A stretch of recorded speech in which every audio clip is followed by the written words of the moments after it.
let's look at the notes we took yesterday and then the problems you had. We had 4 and 6 for today. One of my class periods we didn't get through number 3, but number 3 is the quadratic formula and then working it out and simplifying. So make sure you have this down. So number 4, it says use the quadratic formula or completing the square to determine the greater solution of the equation. So let's look at the quadratic formula. They've given us our equation. Now let's write what our A, B, and C are. A is the coefficient of x squared, so that'd be 1. B is the coefficient of just the x, that'd be 4. C is the constant term, 2. And this equals 0, so we're good there. We don't have to do anything else. So let's plug it into the formula. X equals, so this says negative b. So it's going to be negative 4 plus or minus the square root b squared. So I'm going to put 4 in parentheses, squared. Then minus 4 times a, which is 1, times c, which is 2, over 2 times a, which would be 1.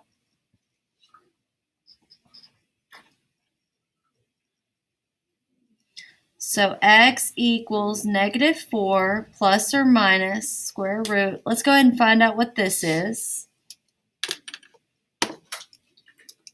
So whenever I want to find out what this is, I don't put the square root. I just want to find out what's inside the square root. So I only put the number inside, or the operations inside. So 4 squared minus 4 times 1 times 2. It would be 8.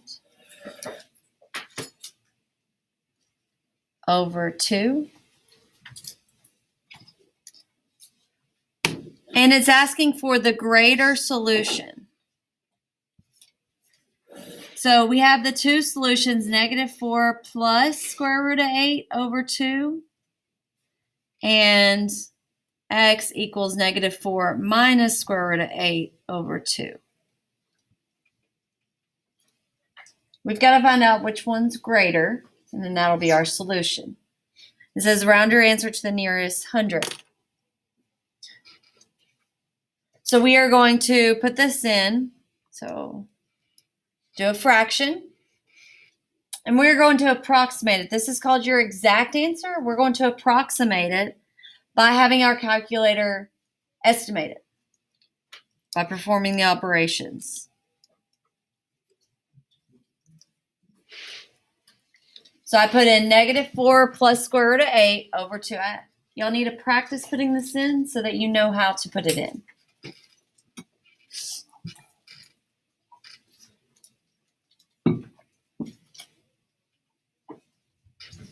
Push enter.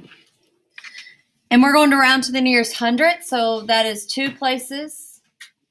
So this is x equals 0.5. So 5 is the tenths. 8 is the hundredths. So we look at the thousandths place, and that's a 5. So it's going to make this 8 go up to a 9. So to make my life a little easier, I'm going to go up here, select this, push enter, and it's going to bring it down for me. So I can just change that plus to a minus. So x equals negative 3.41. Yeah, because that 4 is going to keep the same. Oh, I left off the negative here. Don't leave off your negative like I did. So which one is greater? They're both negative, right? So you pick the smaller negative, so it's the first one. So I'm going to write on here, greater solution.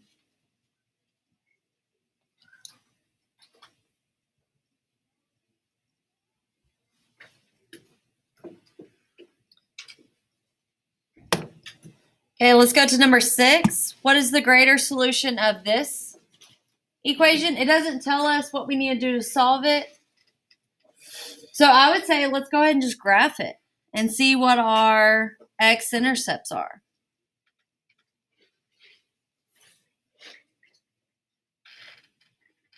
Graph and find x-intercept. So let's go to y equals, let's put that in, x squared plus 4x minus 12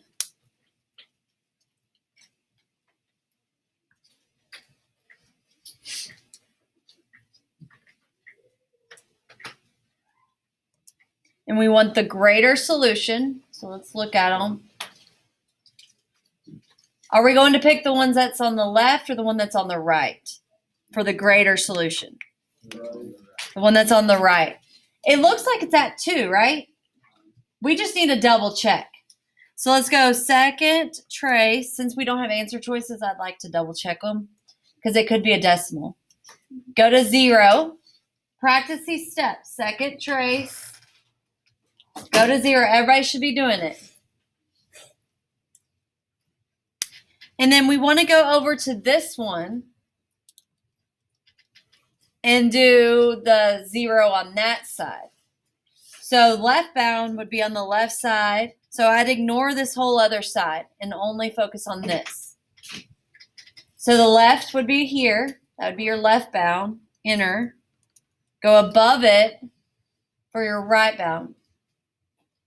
And so you're looking at between those two dotted lines, what is that 0 value? That's how it's going to find it. You push enter, and that is at 2. So x equals 2 is our solution.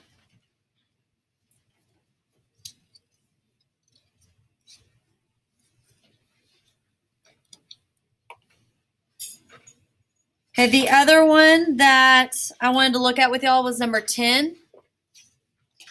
The graph of the function x squared plus x minus 6 is graphed below. What are the values of x when x squared plus x minus 6 equals negative 4? If you picked negative 3 and 2, that is the wrong answer. C is not the answer. Because they changed the equation on you right there. They said it equals negative 4, but this is the equation. It's saying equals negative 4.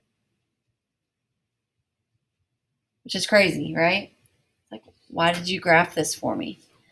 So there are a couple of things to do, a couple of different ways of doing it. You could look at what is the x equal to when the y equals negative 4.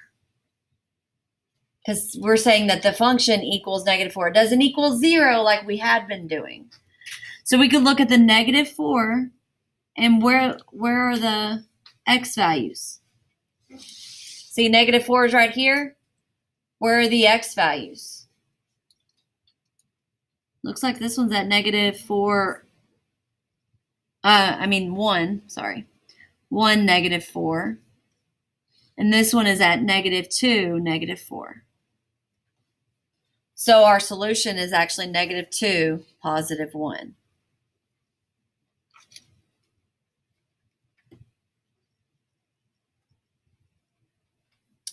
So this totally changed the problem.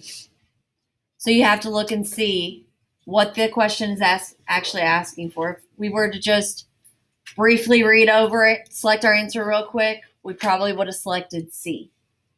But because it says equals negative 4, we've got to look at where it equals negative 4, or the y value is negative 4, what is the x value? And so it'd be negative 2 is the x value, and positive 1 is the x value. All right, make sure the rest of these problems are completed, and you're going to turn them in.